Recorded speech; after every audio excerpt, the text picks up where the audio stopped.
every day that you try to do the right thing, every day that you try to do your best, every day that you try to show up in your fullest is a job well done. It's a good day.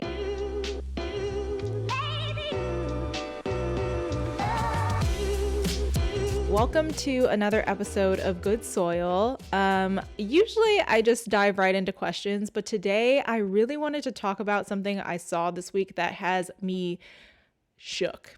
It just has me shook. Okay, that's the best way I can explain it. And you may have seen it. It's on Netflix. It's called Society of the Snow, and it is, man, it is quite the ride. I don't know if you know what it's about.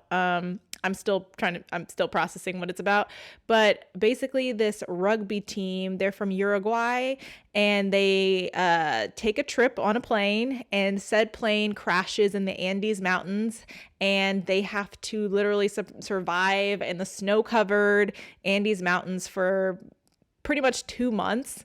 And when I tell you, this movie had me not questioning my faith, but questioning just how I view my faith, questioning,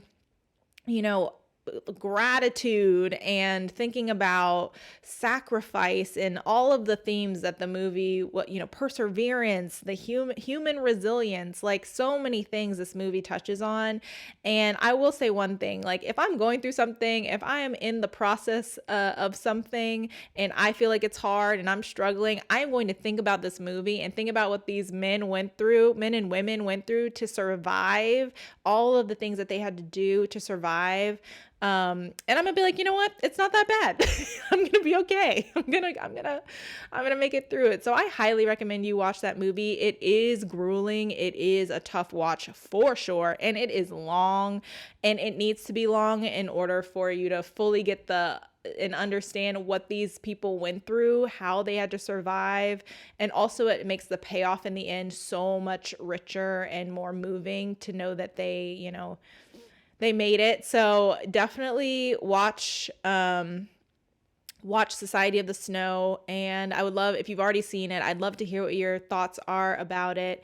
It's funny because when I was watching it, I was kind of going through this weird wrestling moment with God and with my faith. And I don't know, I just was discouraged and frustrated about certain things in my life, about my career and just choices I'd made. And I was really struggling to feel God in my life. I was retreating and sort of not seeking him in the way I normally do. And so I was feeling just off, and my heart felt like it was hardening. So watching that movie really burst something open in me of just like, the fact that it's okay to wrestle. It's okay. We don't hear this in church a lot, and sometimes you do, sometimes you don't, but it's a part of the walk with God and with Jesus to wrestle, to ask questions, to not understand things and to not be comfortable not understanding, but to wrestle and to seek and to figure this thing out, which you probably won't. We won't figure it out, which I don't love. But it just really showed me the ebbs and flows that come with faith that I don't think we talk enough about. And I know we are supposed to be a pillar, and we're not supposed to be double-minded, and we're not supposed to be, to and fro. And I understand why that is, but we're also human, and we also are we have this duality in us already of our divinity and our Holy Spirit and our humanity and our, struggles. So it really just opened my eyes of just, yes, one day, things look bleak, and then the next day something happens and you have hope again. And some days, it's harder to find the hope, but it's there and you never know. And so it really just opened my eyes to, it's okay to struggle. It's okay to wrestle. It's okay to, have to work harder some days for that hope and that gratitude and that joy. And other days it may come more easy. And so it was a great movie, and I wasn't expecting to have this much of a visceral reaction to it, but boy did I. And I'm still processing it. So I encourage you to watch it if you've already seen it. Love to hear your thoughts in the comments. So let's get into the questions. So, and this first question is kind of funny, and it really does speak to what this movie was about. and then some. So, dear good soil, what is the difference between surrendering to God and giving up? That is a good question. That is a good question. What is the difference between surrendering to God and giving up? Man, I think it's tricky. I think so much of our life we're working towards things and we're striving and we're, fighting for these things in our lives, whether it's, career goals, relationships, dreams, whatever we're sort of fighting for and hoping for and trusting God for. And sometimes we get to these points where we're tired and we're exhausted and we've hit rock bottom and things don't look the way we thought they would and things aren't coming to fruition and promises that we thought were promises are, aren't being fulfilled, and we are looking at God angry and upset and frustrated, and we're banging our head against the wall of like, I did all I could, I've done all I could, I don't know what else to do. I can't, I don't have the strength, I don't have the energy, I don't know what to do. And I think in this moment where it's the I don't know what to do, I think this is the difference between surrendering to God and giving up. And I really think of this metaphor of like running on a track in a relay. So in my mind, when you surrender to God, you are handing this thing off, this precious thing that, whether it's your dream or, whatever it is that you've been working on that you just feel like you can't do anymore, you hand it off, you release it, you let it go, you open your hand and say, God, I did all I could, I've done all I could, I don't know what else to do, I've tried every which way, I've tapped my resources, this isn't working and I don't know why it's not working, but I'm going to give it to you because I can't hold on to anymore. I can't grip onto this anymore. And I'm releasing it to you. And in that, I'm saying, I trust you to take it further. I trust you to do with it what you said you were going to do. I trust you to take it the rest of the way. And that is what we do when we're running on a track and we're in a relay and we hand off the baton to the next runner. We're saying, I trust you. You are on my team. You can carry this the rest of the way. I did my part. I did everything I could. I ran as fast as I could to get us here. I didn't stop. I kept going, and now it's your turn, and I trust you. I trust your abilities. I trust your capabilities, and I trust that you can take it the rest of the way and get us over the finish line. And that to me is what it means to surrender to God. It's to say, God, I trust you to get this over the finish line. I trust you to win this. And a win may look like fruits of the Spirit. It may look like you have more patience now. You have more self-control. You have more self-love. You have more peace. You have more joy. You are gentler. You're kinder. You are a better human, a stronger human, more spiritually sound. And sometimes that win is your dream coming true. Sometimes it is the things you hoped and prayed for coming true and coming into your life. Whatever that may be, it is going to end in a win. And it's all about what you deem to be a win and what you value and what God values for you and in your life to enrich your life and to make it good.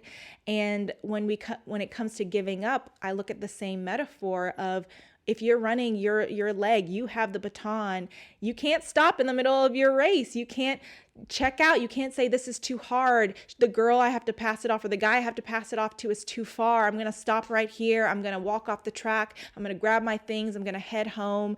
That's the difference. Stopping in the middle because you think it's too hard, or the negative thoughts are coming in, or the emotions are coming in, and you're scared and you don't think you can do it. And, God feels far away and it's not going to work out anyway. So you're going to pack up early before you even get to the destination you are responsible for.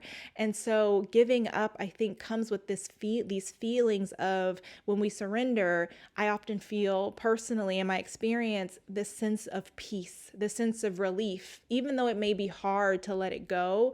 Ultimately, I know that it's in God's hands and that it's safe. And so it feels like a deep breath. It feels like I'm tired and I can rest. Whereas when we give up, there's feelings of inferiority, and that depression might come in, and that sadness might come in, and that feeling of failure might come in because we left too early. We didn't give it all we could do. We didn't give it all that we had. We didn't run as fast as we could. We didn't try our best. We allowed these other forces to come in, and we stopped doing what we were supposed to do. We stopped short of showing up for ourselves and for our team. We stopped short of taking it as far as we could, even if we couldn't see that we could do that. So that's the difference between surrendering to God and giving up. I think it's a difference in posture. I think it's a difference in how you feel after you do it. And yeah, you can do this. Keep going, keep going, keep going, keep going. You'll know when it's time to surrender it to God. You'll know you'll feel it in your body. You'll feel it in your spirit. You will know when you've hit the wall and you can't keep banging on it. You can't keep fighting. You can't keep pushing. You'll know, all right, maybe it's time to give this to God. Maybe it's time to see what He's going to do with it. Maybe it's time to release it and let it go and trust that it's going to be okay. And I'm not going to stop short of that. I'm not going to give up because I think it's time to give up. I'm not going to give up because it feels too hard. It feels too tough. It feels like nothing's working. That's when I think about that movie I just watched, because those guys out there probably felt like crap every day they were stuck in the Andes Mountains. They probably felt like they were alone, and they felt like this and that, but they never gave up. They kept being resourceful. They kept seeking and hoping and talking and laughing and trying. They just kept trying, even when they didn't. It looked bleak. Even when it looked bleak, they kept trying. They kept trying. So even if it looks bleak, even if it looks like, even if the walls are coming in and the thoughts are coming in, take a deep breath. You can do this. You've got this. You are worthy of this. You have more fight in you, more in you than you even know you have. Keep pushing. And again, this is a marathon. This isn't a sprint. So take your breaks. Take breaks. Take rest, seek God, seek that foundation, fill up, get guidance, talk to friends, run alongside friends for a little bit, encourage them for a little bit. You don't have to sprint this out. You don't have to grit this out. You can take your time. You can take your deep breaths and keep going. Keep replenishing that hope. Keep replenishing that peace. Keep replenishing that joy. Keep replenishing that work ethic by taking those breaks and taking your time and doing it in your pace. Just don't check out and run off the track before it's time. And you'll know. I truly believe sometimes our body and our spirit just knows. If you're really listening to yourself and really listening to God and really listening to what your spirit and heart are telling you, you'll know when it's time to surrender, and you'll know when you're giving up. You'll just know. I think you just know. In my experience, I've just known. I'm like, oh, I think I'm giving up. I think I'm giving up here. And then other times I'm like, I'm surrendering. So I hope that answered your question. I rambled a little bit in the end there, but that's okay. We got to the finish line. And now we're going to move on to the next question. Dear Goode Soil, how do you handle imposter syndrome within friendships?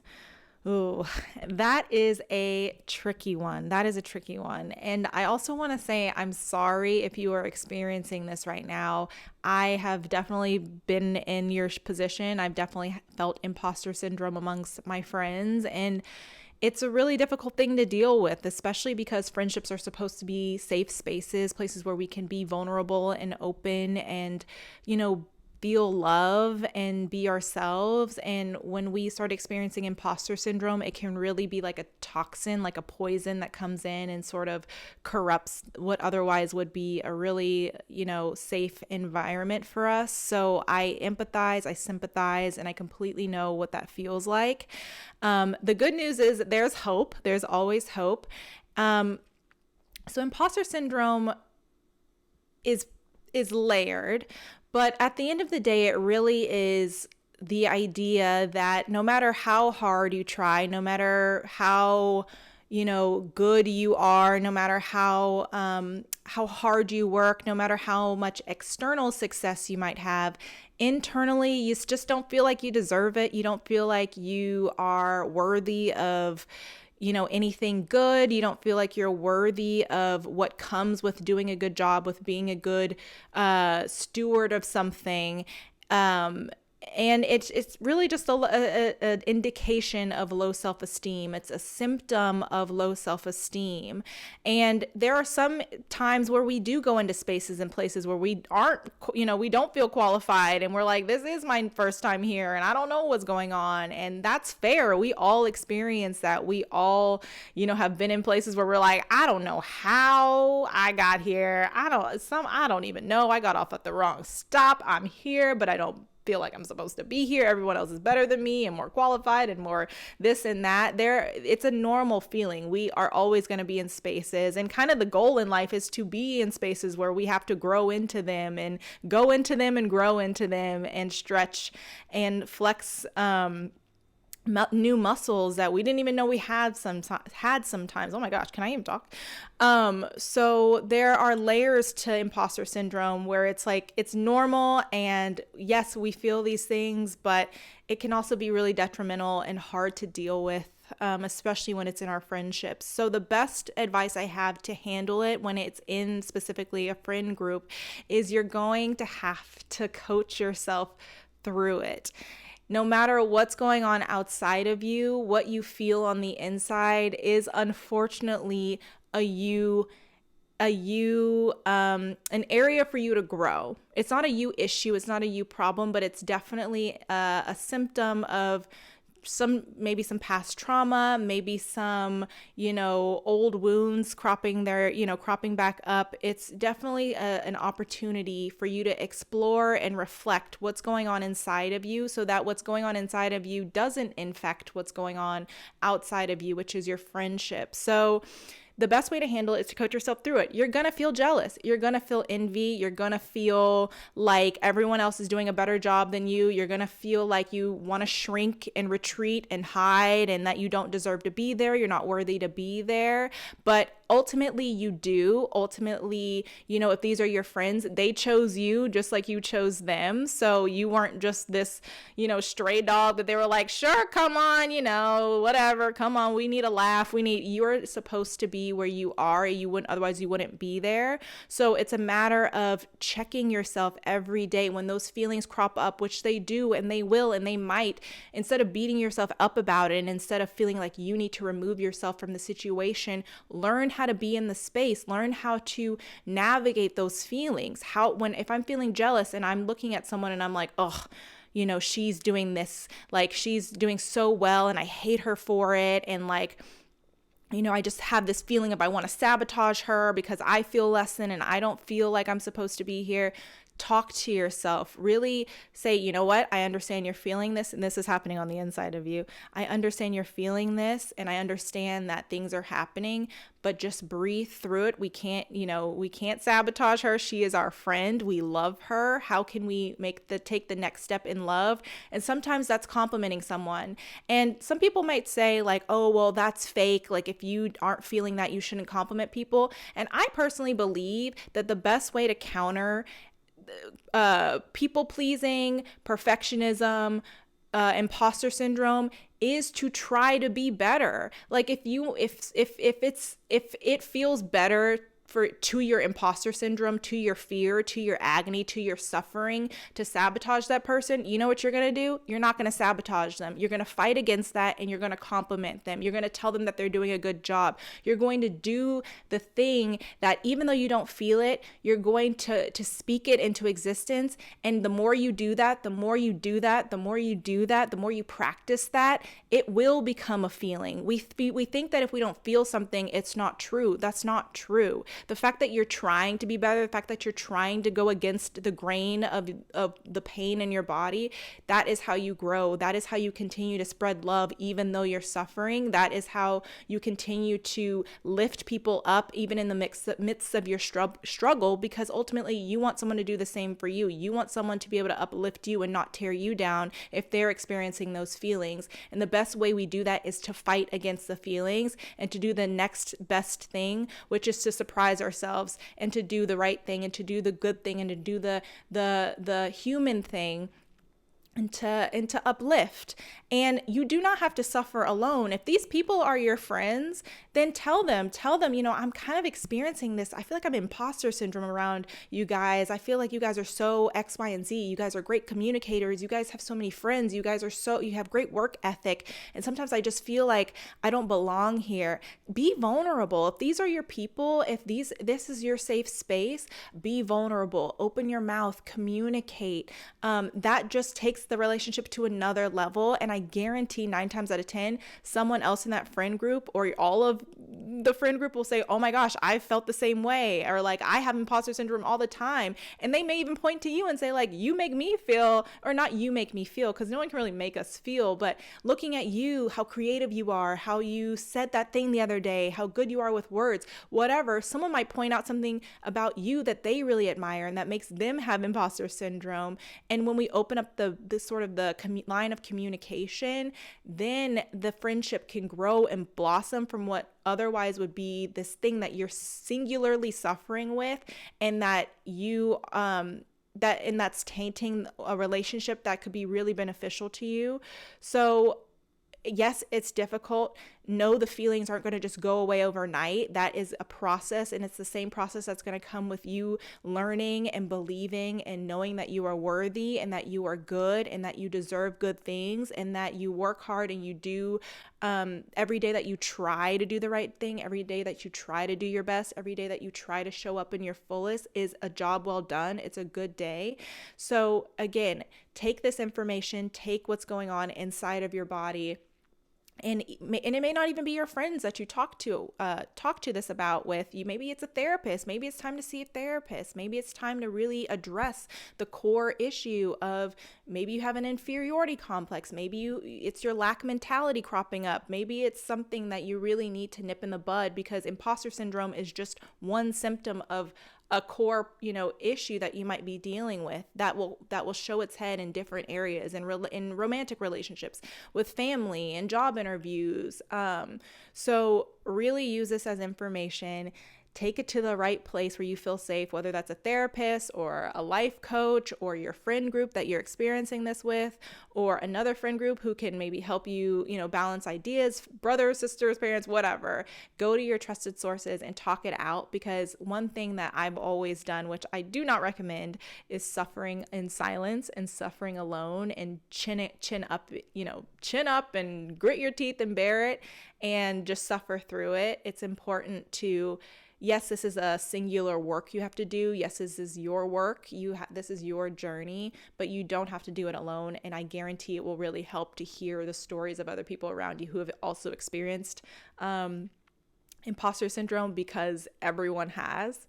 So I hope I answered your question. You're not alone. You are good soil. You are worthy. We all go through it. So don't stress, take a deep breath, and take this information, get curious, start exploring, start taking some action on that self-esteem. And I guarantee it'll help your friendships. And if it doesn't, if you start talking to your friends about this and they're like, ugh, you'll know that that's probably not your friend group. This could also be a really great way to again, get more information about the people you're surrounding yourself with. And because some places aren't safe spaces, and sometimes we don't know that until we know that. So it's all information. Anything that we go through, it's all information for us to grow and glow. And I'm just in a rhyming mood. But yeah, thanks for your question. And that is our last question. So we are done. Thank you for listening to Goode Soil. I hope that it inspired you to look inward, to reflect, to communicate, to be vulnerable. I hope you know that you are good soil, you are worthy, you are good, you're trying your best. I see you, I hear you, I love you. Go into the week and do something nice for someone else. Be someone that you want to be. Embody the person that you know you can be, and that is good soil. All right, love you. Have a good week. Bye. Thank you for watching another episode of Goode Soil. If you liked this video, be sure to share it with friends and family because we could all use a little reminding that we are good soil. And if you haven't already, subscribe to this channel and follow us on Instagram and TikTok. Okay, thanks for watching. Bye.